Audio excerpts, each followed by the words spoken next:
Jóvenes. Señora. Bien.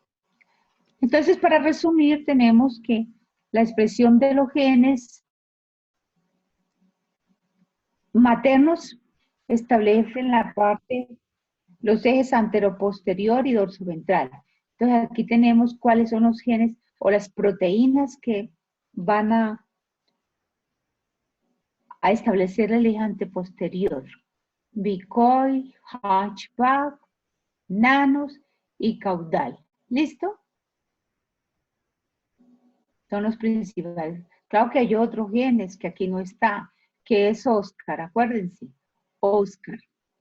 En la parte dorsoventral, la proteína Spice, que activa una serie de receptores dentro del citoplasma del cigoto. ¿Para qué? Para que la proteína dorsal pueda entrar a los núcleos de la parte de las células ventrales y puedan empezar a establecerse lo que son las capas germinativas, el mesodermo, que esas células contienen la mayor cantidad de la proteína dorsal. ¿Entendido? Pregunta. Una vez que se han acabado las proteínas, ya han cumplido una función, lógicamente que no pueden expresarse más porque ya son transcriptos. Simplemente la proteína, entonces ella se acaba, cumplió la función y se acaba. Entonces, cuando ya hay una cantidad mínima de estas proteínas, se activan los genes del cigoto para expresar, ahora sí, ¿cierto? Para traducir sus genes y producir las proteínas necesarias y mantengan y sigan manteniendo el eje anteroposterior. ¿Por qué? Porque acuérdense que estamos en una etapa sincitial, es decir, que todavía no está bien organizado el núcleo, pero sí está establecido el eje anteroposterior y dorsoventral. Cuando se acaba esa proteína, entonces empieza a expresarse los genes cigóticos. Los genes cigóticos son los genes GAP, el siguiente bloque de genes, los genes GAP.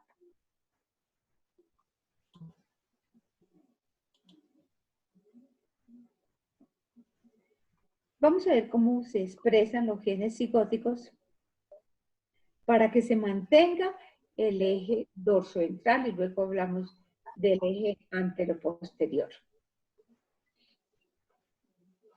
La expresión de los genes cigóticos permiten entonces que se distinguen las tres capas germinativas: el mesodermo, el ectodermo, que el ectodermo se divide en ventral y neural, y lógicamente que los órganos que se forman son diferentes.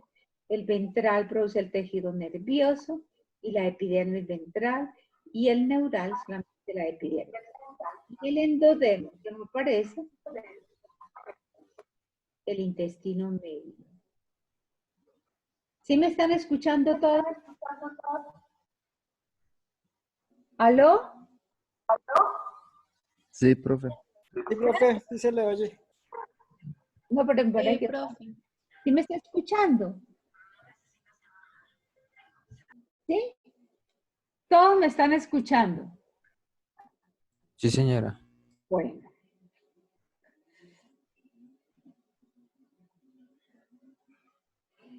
Entonces aquí tenemos los genes, estos genes góticos, esos son los que ya produce, ¿cierto?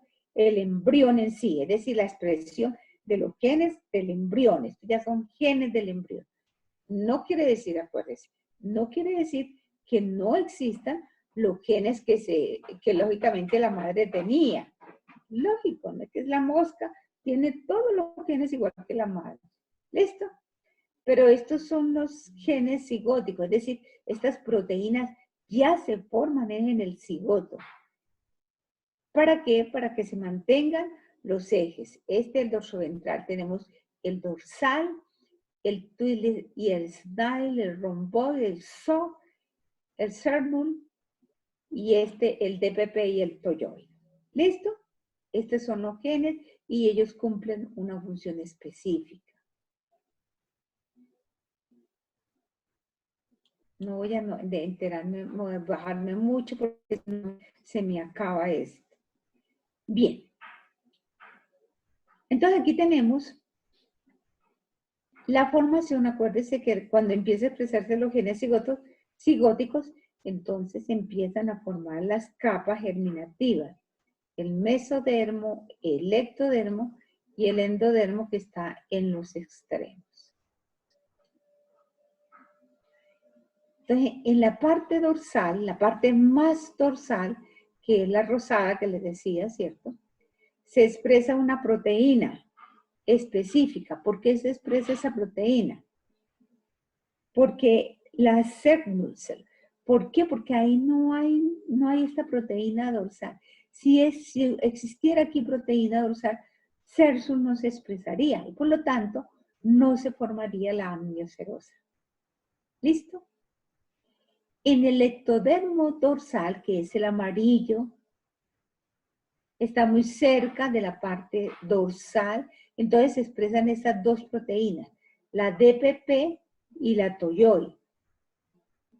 Estas dos proteínas que van a determinar lo que es el endodermo dorsal y por lo tanto va a determinar lo que es la epidermis dorsal.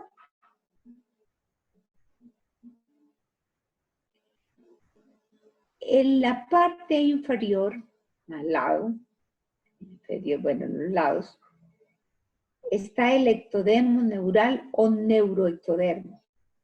Entonces se expresan también proteínas específicas, que es romboid y SOC. Romboid, ¿cierto? Se expresa simplemente porque hay acuérdense que aquí está la proteína dorsal en mayor concentración que va a determinar lo que es el mesodermo. Pero como es un morfógeno, entonces lógicamente que aquí va a desplazarse la proteína en menos concentración. Esa menos concentración permite que esta proteína romboid se exprese. Si aquí en el neuroectodermo hubiese la misma cantidad de proteína dorsal, no se expresaría romboid. Por lo tanto, no se diferenciaría el neuroectodermo.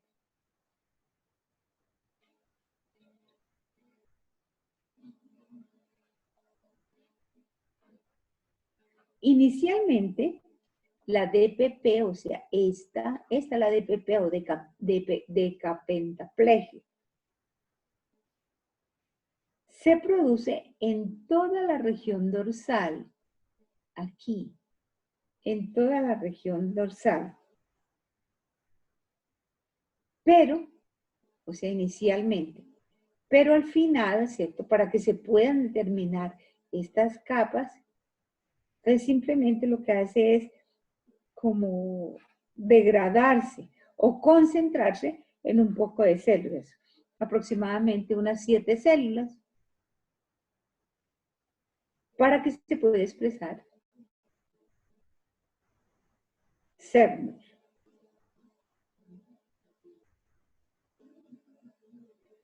Estas proteínas, la SOC está aquí, que forman el endodermo, twist, y toloid, que está aquí. Estas proteínas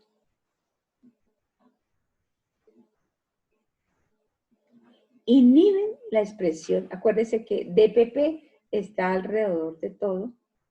Entonces, ellas lo que hacen es inhibir a la DPP para que se puedan formar cada una de las capas inactivas. ¿Listo? Entonces, los genes CAP, que son genes psicóticos, mantienen la formación del eje dorsoventral. ¿Listo? Ahora, los genes CAP también, ¿cierto? Influyen o están presentes para permitir el desplazamiento o la formación o el establecimiento del eje anteroposterior. Aquí vemos la proteína DPP, cómo actúa inicialmente. Entonces, el eje anteroposterior determinado por los genes cigóticos GAP, que es la siguiente expresión una vez que se terminan las proteínas maternas. Codifican factores de transcripción, ya nosotros sabemos qué es eso. Se expresan tanto en la parte posterior como en la parte anterior. Hunchback, ¿se acuerdan que Hunchback también era un gen que se expresaba, un gen materno, o sea, la proteína materna, pero como es un gen materno, se acabó. Entonces, se activan los genes del cigoto y sigue, ¿cierto? Y sigue activado lógicamente, por las proteínas maternas. Si no, no.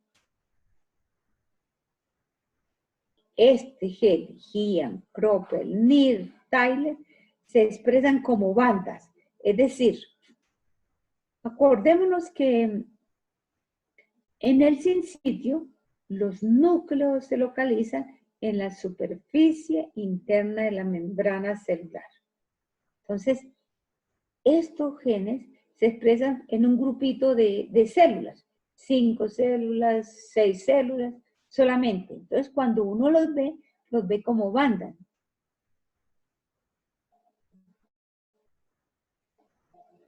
Aquí tenemos entonces la expresión de los genes GAP. Estos genes GAP permiten entonces que se mantenga el eje anteroposterior.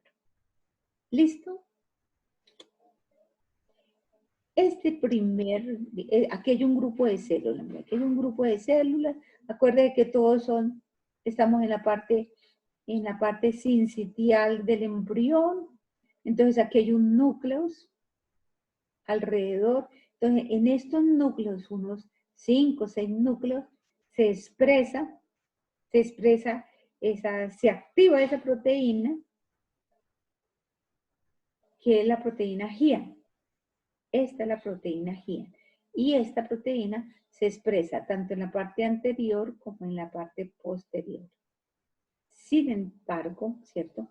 A nosotros, o sea, lo más importante es la expresión de esta proteína en la parte anterior. Esta no juega así un papel muy importante. El otro es Kroppel.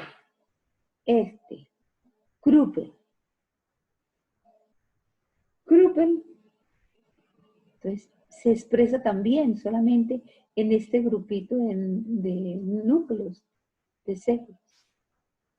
Y por eso se mantiene como una banda. Lógico, esas bandas, acuérdense que como el embrión está dividido en segmentos, eso va a determinar la formación y más tarde la identidad del segmento. Y finalmente, NIR, ¿cierto? NIR que está en la parte posterior.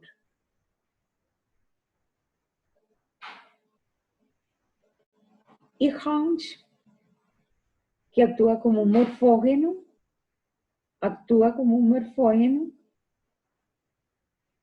y responde lógicamente a la concentración o a la expresión de estas proteínas.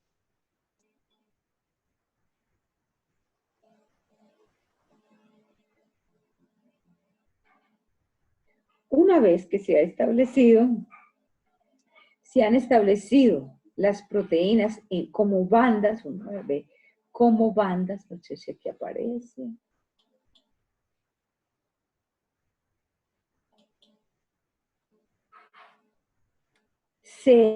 Los genes de la regla de los pares se desactivan. Es decir, ya ellos cumplieron una función específica y entonces ya es activado los genes de la regla, los genes GAP, genes cigóticos GAP, entonces se activan los genes de la regla de los pares. listo para establecer los parasegmentos.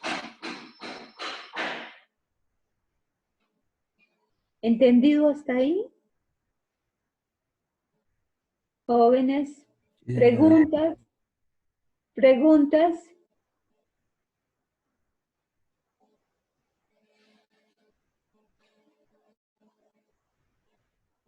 ¿Preguntas no? Señora. Bien, listo. Estos son genes también, ciertos genes ya del embrión. Y aparecen también como, uno las ve como bandas, como surcos. Después de que se han formado las capas germinativas.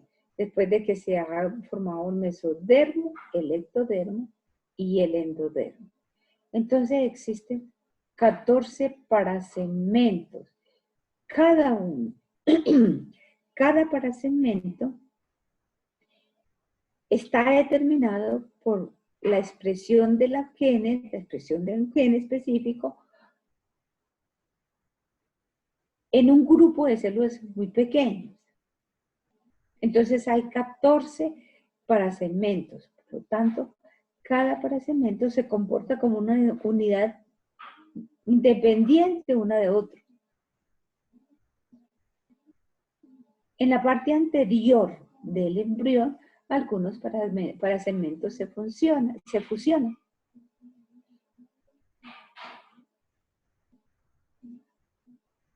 Acordémonos que en la parte anterior se encuentra el tórax y el abdomen, parte del abdomen, y que lógicamente es delimitado por la expresión de unos genes, de la regla de los pares. Existe entonces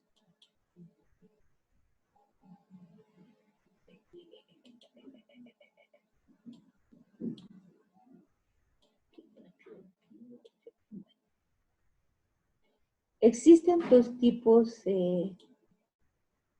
como son 14 parasegmentos, que vemos los 14 parasegmentos, entonces existen parasegmentos que son impares, que es el 1, el 3, el 5, el 7, el 9, el 11 y el 13. Son los amarillos. Y parasegmentos pares, 2, 4. ¿Qué hace que los parasegmentos pares sean diferentes a los impares?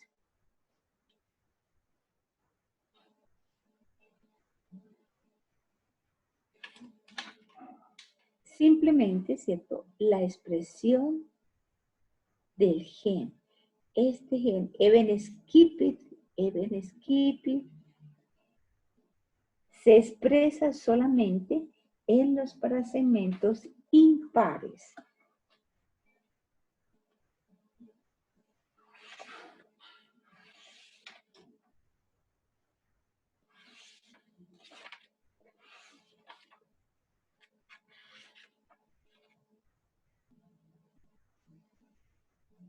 Y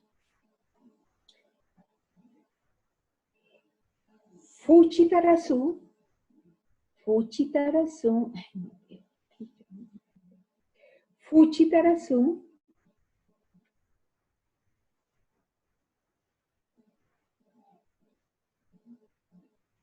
en los parasegmentos pares. ¿Listo? Parasegmentos. Los parasegmentos son, digamos, son las líneas que nosotros vemos aquí, pero esos no van a ser los segmentos futuros. Los Profe, segmentos se forman, diga, ¿cuáles son los nombres de los que actúan en los parasegmentos impares? los parasegmentos impares, even skip it. En los impares, even skip it.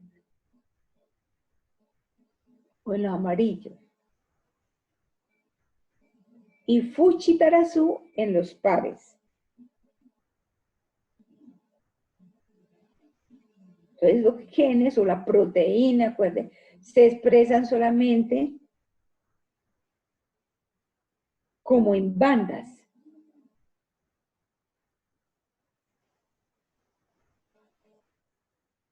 y es en forma alternada.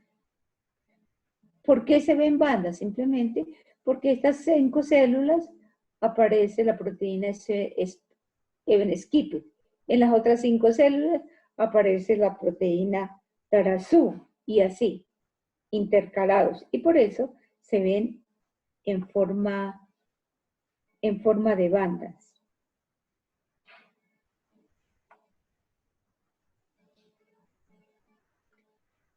¿En qué etapa estamos?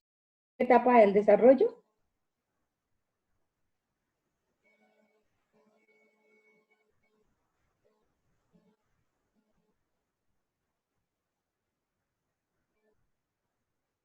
¿En cuál?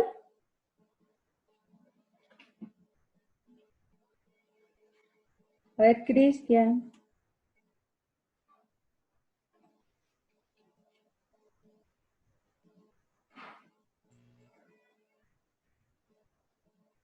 Cristian. Cristian, ¿me escucha? Cristian. No, Cristian no está. A ver. Nelfi. ¿Nelfi? Sí, señora. ¿Me escucha? Sí, ¿En qué etapa estamos? ¿En qué etapa del desarrollo? en la embriogénesis. Sí. Sí, porque pues usted nos había comentado Eso. anteriormente, estábamos en gastrulación, entonces este sería la embriogénesis. La gastrulación, se acuerda que la primera es la segmentación, luego la blástula, luego la gástrula. ¿En cuál estamos? En embriogénesis. Por eso digo que la embriogénesis, cierto, tiene esas etapas, lo que es la segmentación, la blástula, la gastrulación. ¿Cuál de esas 3 etapas estamos? La gastrulación. Cuando los parasegmentos, ¿cierto? Determinados por la expresión de la proteína en un poquito de células para formar estas bandas, ¿cierto? Estamos en la etapa sincitial. ¿Listo? Estamos en la segmentación. ¿Listo? Aquí todavía. Una vez que ya se empieza a determinar estas bandas, entonces sí empieza el citoplasma a proteger los núcleos para entrar a la etapa celular. ¿Listo? Sin sitio, para estar el sin sitio celular. ¿Listo? La primera es el sin sitio nuclear, la otra el sin sitio celular.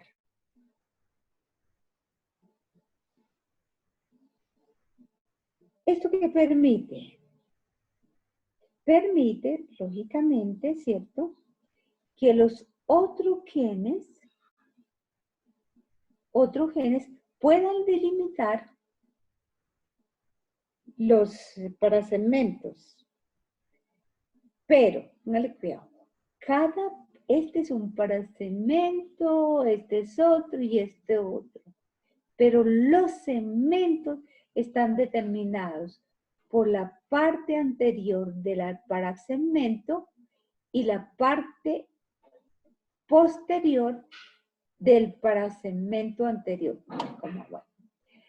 El segmento está determinado por la parte anterior del parasegmento 1, digámoslo aquí, y la parte posterior del parasegmento 1 y la parte anterior del parasegmento 2. ¿Entendido?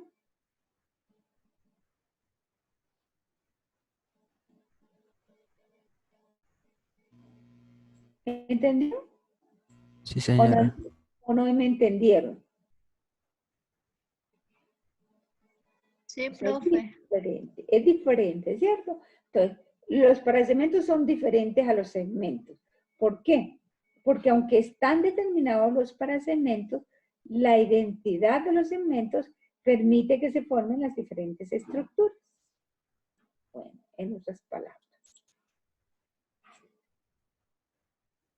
Los genes GAP, entonces, van a determinar lo que son los parasegmentos. Aquí tenemos, por ejemplo, si ven, este es un parasegmento impar. ¿Sí lo ven? 3. Este parasegmento impar está determinado por las proteínas maternas. Mire, bicoid,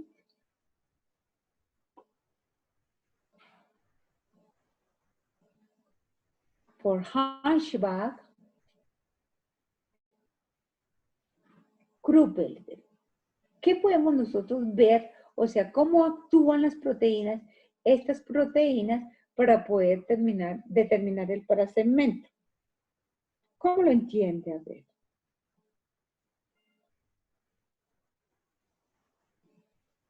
Pues por concentración de cada proteína, profe, en el Muy bien. segmento. Ajá. Listo. Entonces, ¿cómo es la concentración, por ejemplo? Pues la más baja es, ¿cuál es esa? Gian, creo. Bien. Ajá. Y la que tiene más es la Hunchback. Hunchback. Hunchback, ¿cierto? Entonces, mire que la concentración, o sea, la concentración de las proteínas van a determinar los parasegmentos. Se necesita, lógicamente, que no haya casi bicoid, ¿cierto? Bicoid. Y Gian y Kruppel no determinan, digamos, no delimitan el parasegmento. No, ¿cierto? Entonces, ¿qué es lo que va a delimitar el parasegmento? Simplemente la concentración de la proteína Eben Skipper, que es la que va a determinar el parasegmento impar. ¿Listo? Profe, y esto es para todas las moscas, o sea, sí es como una regla. Sí, eso es una regla general para las moscas, para la formación del embrión, ¿no? Acuérdense, para la formación del embrión de las moscas. ¿Listo? Listo, muchas gracias, profe. Entonces los parasegmentos.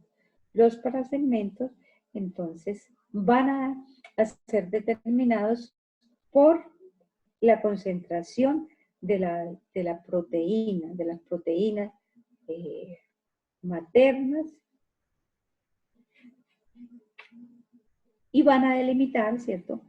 Y van a las proteínas maternas y las CAP, y van a delimitar lo que son los parasegmentos. Una vez que ya están formados los parasegmentos, bueno, aquí tenemos un pequeño resumen. Los genes GAB, los genes GAB activan los genes de la regla de los pares.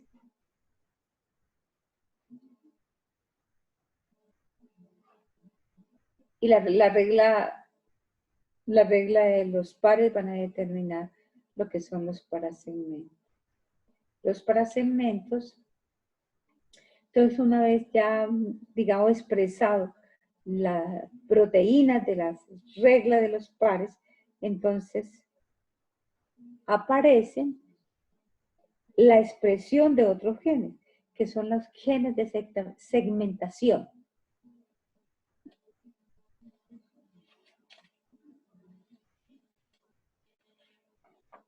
Si nosotros analizamos, ¿cierto? Todos los genes tienen una actividad temporal. Igual que en un organismo, ¿cierto? En cualquier organismo, los genes del desarrollo embrionario son temporales, duran cierto tiempo y simplemente se apagan. Así también en nosotros los humanos. Los genes se apagan. Y como se apagan, pues lógicamente ya no se vuelven a expresar. A no ser, ¿cierto?, que de pronto por alguna mutación que hubo en alguno de los genes, entonces se siga expresando. Y eso se va a ver más tarde en la morfología del organismo, de cualquier organismo.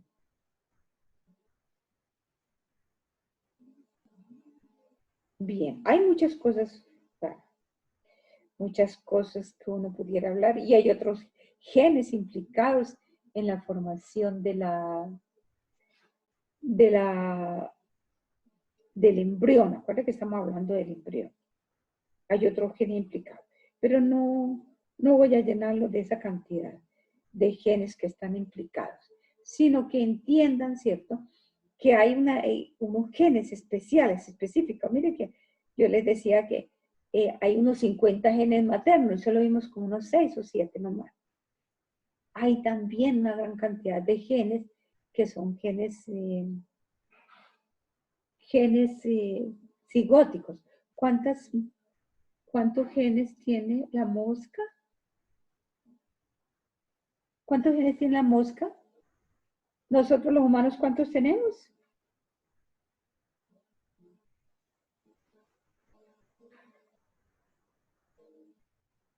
La mosca tiene 50 genes, profe.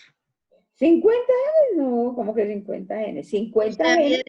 Usted había dicho que 50 genes maternos participan.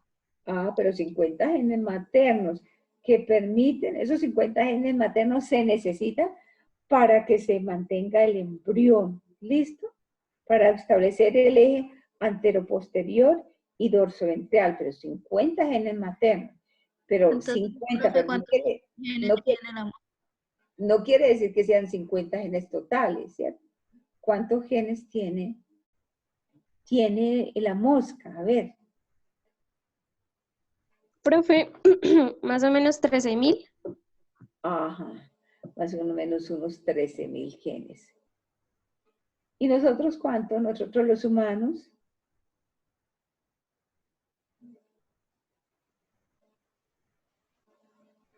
¿Cuántos?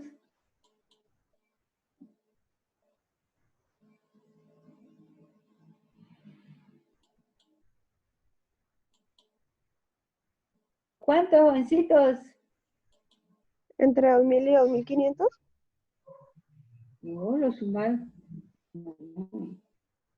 Nosotros los humanos tenemos aproximadamente entre 20 y 25.000 genes. Y hay genes, o sea, que se expresan solamente en estado embrionario. No todos los genes se expresan durante, ¿cierto?, toda la vida. Simplemente ellos cumplen una función, se acaba la expresión de ese gen, es decir, ya no se forma esa proteína y no se necesita. Una característica, por ejemplo, es la hemoglobina. La hemoglobina embrionaria es diferente a la hemoglobina de un adulto. ¿Por qué? Porque aunque son genes que expresan hemoglobina, ¿cierto?, es diferente la hemoglobina que se produce en estado adulto como en el estado del embrión. ¿Listo? Es diferente. Entonces, por eso. Aquí en este cuadro, un pequeño resumen de la expresión de los genes, de la regla de los pares. ¿Listo? Como simplemente hay una combinación de tal forma que el genes de la regla de los pares producen o forman bandas dentro del embrión. ¿Listo? Profesora, no demoran en acabarse la sesión. ¿Ya? Ay, no, Dios mío, además, me parece. ¿Hay alguna forma de que uno pueda trabajar completo? Si no es o pagando. En mi Creo que profe, tendría que pagar, profe. Ya me aburrió esto. hay una plataforma que se llama Meet, si no estoy mal ahí no hay cortes. ¿Cómo se llama? Meet, ¿Y es igual a esto que parecía o qué? sí es parecida. También puede pues mostrar la pantalla y todo ¿Y igual eso lo como puedo es. bajar por internet qué? Pues esa no se descarga, si no estoy mal, es como una extensión de Google. ¿Una extensión de qué? De Google. Ah, voy a mirar y a ver cómo hago, porque ay, no, eso no me gustó, porque no puedo. No puede uno trabajar tranquilo. Profesora, hay otra aplicación, se llama Microsoft Teams, pues averigüe cuál de las dos.